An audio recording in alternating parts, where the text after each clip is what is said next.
नमस्कार, मैं हूं नीतीश ठाकुर और आप देख रहे हैं कैपिटल टीवी बिहार।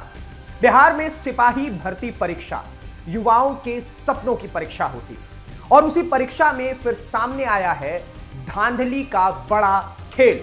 इस बार मामला राजधानी पटना से है, जहां गर्दनीबाग में चल रही फिजिकल फिटनेस टेस्ट के दौरान 4 ऐसे अभ्यर्थियों को पकड़ा गया है जिन्होंने लिखित परीक्षा में अपने बदले किसी और को बैठाया था। जी हां, 50,000 रुपए में परीक्षा पास कराने का सौदा। और यह खुलासा कोई अफवाह नहीं बल्कि बायोमेट्रिक जांच में पकड़ी गई है और यह सच्चाई है। पूरा मामला समझिए कि क्या कुछ हुआ है। बिहार में सिपाही भर्ती परीक्षा केंद्रीय चयन परिषद द्वारा आयोजित की जाती है। लाखों युवा फॉर्म भरते हैं, महीनों की तैयारियां चलती है, घर परिवार उम्मीदें लगा करके बैठा रहता है कि हमारा बच्चा सरकारी नौकरी पाएगा, लेकिन कुछ लोग मेहनत नहीं बल्कि शॉर्टकट को चुनते हैं। पटना के गर्दनीबाग थाना क्षेत्र में फिजिकल फिटनेस परीक्षा चल रही थी। लिखित परीक्षा पास करने वाले उम्मीदवार फिजिकल टेस्ट देने के लिए पहुंच रहे थे। सब कुछ सामान्य चल रहा था, तभी फिंगरप्रिंट और फेस स्कैन की प्रक्रिया शुरू हो गई और यहीं से खेल बिगड़ गया। जब 4 अभ्यर्थियों की बायोमेट्रिक जांच हुई तो उनका फिंगरप्रिंट और फेस डेटा लिखित परीक्षा के रिकॉर्ड से मेल नहीं खाया। अब जरा सोचिए, अगर बायोमेट्रिक सिस्टम नहीं होता तो क्या कुछ होता? क्या ये चारों आराम से फिजिकल टेस्ट दे करके आगे बढ़ जाते? क्या ये भविष्य के सिपाही बन जाते? लेकिन तकनीक ने सच पकड़ लिया। पुलिस ने तुरंत चारों को हिरासत में लिया और पूछताछ शुरू कर दी। पूछताछ में जो सामने आया वो तो इससे भी कहीं ज्यादा चौंकाने वाला था। इन सभी ने लिखित परीक्षा में अपने स्थान पर किसी और को बैठाया हुआ था। यानी असली उम्मीदवार फिजिकल देने आया है और लेकिन लिखित की जब बात हुई तो किसी और को बिठा दिया गया। पूछताछ में नाम सामने आया आलोक कुमार, जो अरवल का रहने वाला बताया गया है। आरोप है कि उसने 50,000 रुपए लेकर इन उम्मीदवारों की जगह लिखित परीक्षा दी थी। 50,000 रुपए एक सीट के लिए, एक भविष्य के लिए। गिरफ्तार अभ्यर्थियों में राजेश कुमार, जो सारण का रहने वाला है, रणवीर कुमार, जो लखीसराय से है, और संजीत कुमार शामिल है। चौथे आरोपी का नाम सत्यापन के बाद ही साफ हो पाएगा। इन सभी को न्यायिक हिरासत में भेज दिया गया है। लेकिन सवाल सिर्फ 4 लोगों का नहीं है। पुलिस के मुताबिक अब तक सिपाही भर्ती प्रक्रिया में धांधली के आरोप में 3 दर्जन से अधिक मुन्ना भाई गिरफ्तार किए जा चुके हैं। 3 दर्जन से ज्यादा, यानी ये कोई अकेली घटना नहीं है, ये एक बहुत बड़ा पैटर्न है, एक नेटवर्क है, एक गिरोह है जो परीक्षा प्रणाली को चैलेंज कर रहा है। अब जरा सोचिए, अगर एक उम्मीदवार 50,000 रुपए देता है, अगर 30-40 लोग पकड़े गए तो इस पूरे रैकेट में कितने लाखों रुपए की लेन देन हुई होगी। और क्या सिर्फ लिखित परीक्षा तक ही यह मामला सीमित है या और भी परीक्षाएं इसी तरह प्रभावित हो रही हैं?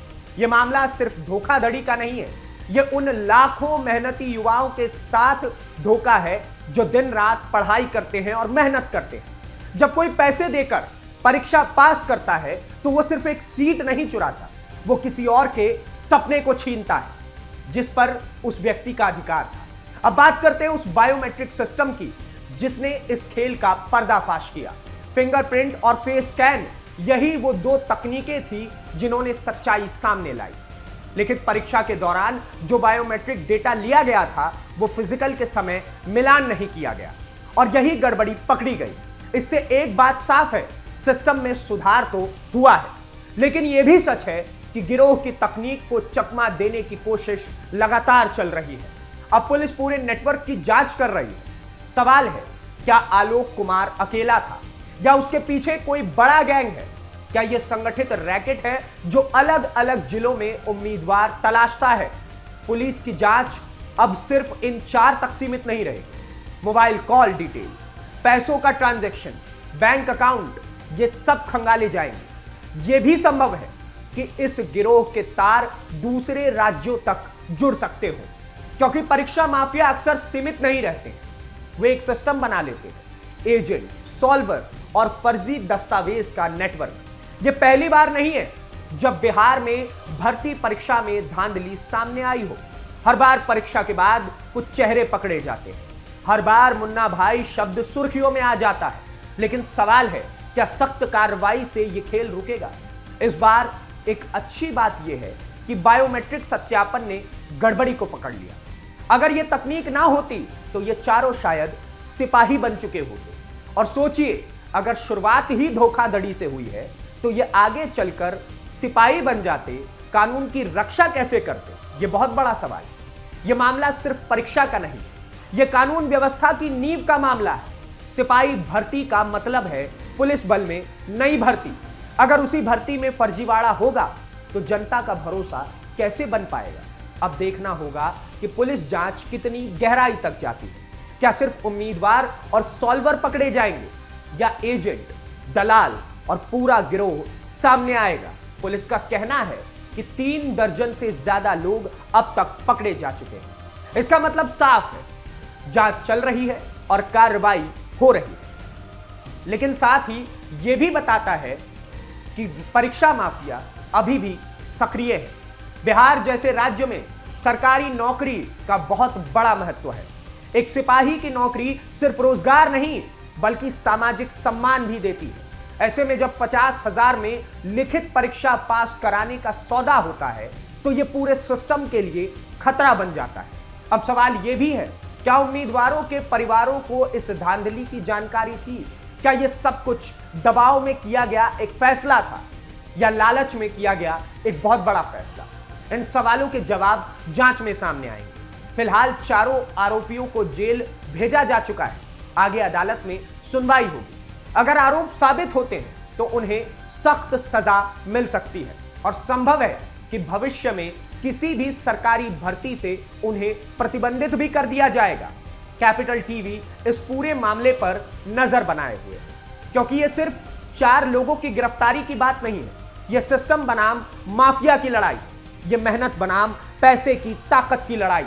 आने वाले दिनों में अगर और नाम सामने आते हैं तो यह मामला और बड़ा हो सकता है। पुलिस की जांच अब नेटवर्क तक पहुंचे, यही उम्मीद हम कर सकते हैं, ताकि अगली बार कोई 50,000 देकर किसी और का भविष्य ना खरीद सके। और बड़ी बात इसमें यह भी है कि क्या इससे पहले भी इस प्रकार के फ्रॉड हो चुके हैं, और अगर हुए हैं तो इसमें सबसे बड़ी बात यह है कि वो लोग क्या अब पुलिस प्रशासन में भर्ती हो चुके हैं, और अगर भर्ती हुए हैं तो कार्रवाई की आवश्यकता तो उनके ऊपर भी है। और इस गिरोह के से कड़ी तरीके से जांच करनी चाहिए, ताकि ये सच को उगले कि इन्होंने ये सब कुछ पहले भी करवाया है या फिर नहीं। इसमें एक सबसे बड़ा सवाल यह भी उठता है कि किस प्रकार से बिहार में इससे पहले भी कई बार पेपर लीक की खबरें सामने आई है, तो कई बार परीक्षा में नकल की घटनाएं भी सामने आती रही, और कई लोग तो नकल करके परीक्षा में टॉप करके चले जाते हैं, जिससे बिहार की छवि पूरे विश्व में धूमिल हो जाती है। और हर बार ऐसी घटनाएं बिहार से ही सामने आना बताता है कि आखिर कैसे सरकार एग्जाम कंडक्ट करवाने में विफल हो रही है। इस प्रकार की खबरें आना पूरे सिस्टम पर एक तमाचे की तरह होता है कि आपके सिस्टम में कुछ फ्रॉड अधिकारियों की वजह से, कुछ बिके हुए अफसरों की वजह से और कुछ पैसों के लोभियों की वजह से कई डिजर्विंग कैंडिडेट्स की जिंदगी बर्बाद हो जाती है, और जिंदगी बनती है उनकी जो उस परीक्षा के लायक भी नहीं होते। ऐसे में सिस्टम में बैठे अधिकारियों को पकड़े जा रहे अपराधियों पर कड़ी से कड़ी कार्रवाई करनी चाहिए, जिससे कि बाकियों के मन में इस चीज का खौफ बढ़े कि अगर हम पेपर लीक करवाएंगे, अगर हम 50,000 रुपए में जिंदगियां खरीदेंगे, 50,000 रुपयों में सरकारी नौकरियों को बेच देंगे, तो हमारे ऊपर भी बेहद बड़ी कार्रवाई हो सकती है। और बड़ा सवाल इसमें सरकारी तंत्र से भी पूछा जाना चाहिए। लगातार बिहार में इतने लंबे वर्षों से, लगभग साल 2000 से अब तक बिहार में केवल और केवल नीतीश बाबू की सरकार है। नीतीश बाबू वैसे खुद एक बेहद पढ़े लिखे व्यक्ति हैं, और अगर उनकी सरकार में इस प्रकार से पेपरों में, एग्जाम्स में धांधली होगी तो बच्चे के भविष्य के बिगड़ने के चांसेस कितने ज्यादा बढ़ जाते हैं। और क्या यही कारण है कि बिहार से युवाओं का पलायन लगातार दिन प्रतिदिन बढ़ता चला जा रहा है? लोग अपने अपने घरों को छोड़ करके केवल इस वजह से निकल जा रहे हैं क्योंकि उन्हें पता है कि अगर उनका बच्चा बिहार के अंदर पढ़ेगा तो उसके जीवन में कुछ ना बनने के चांसेस बहुत बढ़ जाएंगे। और ये कहीं ना कहीं अभी की सरकार के ऊपर एक करारा तमाचा है कि लोग अपने बच्चे के भविष्य को सोचते हुए बिहार को छोड़ रहे हैं। ये वही बिहार है जिसे ज्ञान की धरती कहा जाता है, और अगर वहीं पर ज्ञान की धरती पर ही एग्जाम्स में, पेपर्स में लीकिंग होगी, चीटिंग होगी और 50,000 रुपए में खरीद फरोख्त होगा तो ये कहीं ना कहीं बिहार के लिए शर्म की बात है। बाकी आप क्या कुछ देखते हैं, इस खबर को और किस तरीके से देखते हैं, हमें कमेंट बॉक्स में जरूर बताएं। धन्यवाद, नमस्कार, जय हिंद, जय बिहार।